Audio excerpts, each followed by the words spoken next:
গত ২৪ ঘন্টায় ডেঙ্গু আক্রান্ত হয়ে আরও ৬ জনের মৃত্যু হয়েছে। একই সঙ্গে এ সময়ে হাসপাতালে ভর্তি হয়েছেন ৬৪৭ জন। স্বাস্থ্য অধিদপ্তরের হেলথ ইমার্জেন্সি অপারেশন সেন্টার ও কন্ট্রোল রুম থেকে পাঠানো এক সংবাদ বিজ্ঞপ্তিতে এসব তথ্য জানানো হয়।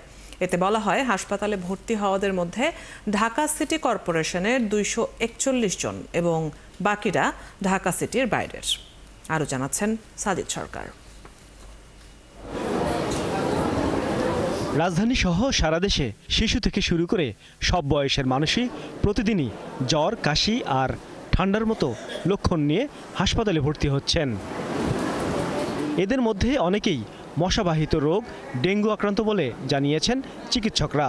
গেল ২৪ ঘন্টায় সারা দেশে ডেঙ্গু আক্রান্ত হয়ে মানুষের মারা যাওয়া এবং হাসপাতালে ভর্তির সংখ্যা বৃদ্ধিতে উদ্বেগ প্রকাশ করছেন তারা।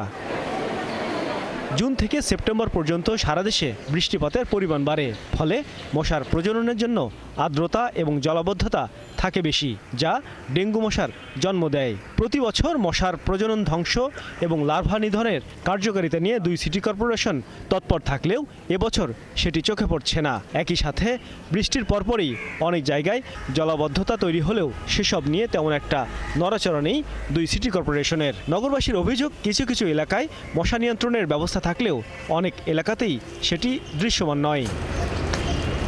মশার প্রজননী স্থল ধ্বংস না করলে ডেঙ্গু নিয়ন্ত্রণ করা অসম্ভব বলে মনে করছেন বিশেষজ্ঞরা। একই সাথে প্রতিটি বাড়ি ও কমিউনিটিতে পরিষ্কার পরিচ্ছন্নতা বজায় রাখা প্রয়োজন।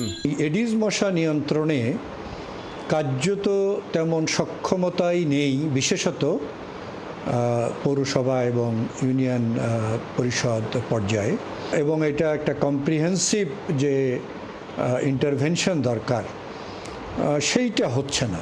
অপরিকল্পিত নগরায়ন, সেটা এমনকি এখন মফস্বল থেকে শুরু করে রাজধানী পর্যন্ত সেইটার ব্যাপক যে প্রসার ঘটছে, যা এডিস মশা প্রজননের জন্য অত্যন্ত সহায়ক হচ্ছে। তিনি আরও জানান, আক্রান্ত হলে দ্রুতই চিকিৎসকের পরামর্শ নেওয়া প্রয়োজন। পরিস্থিতি যেদিকে যাচ্ছে, এতে আক্রান্ত ও মৃত্যুর সংখ্যা আরও বাড়তে পারে বলে মনে করছেন বিশেষজ্ঞরা। সাজিদ সরকার, ৭১, ঢাকা।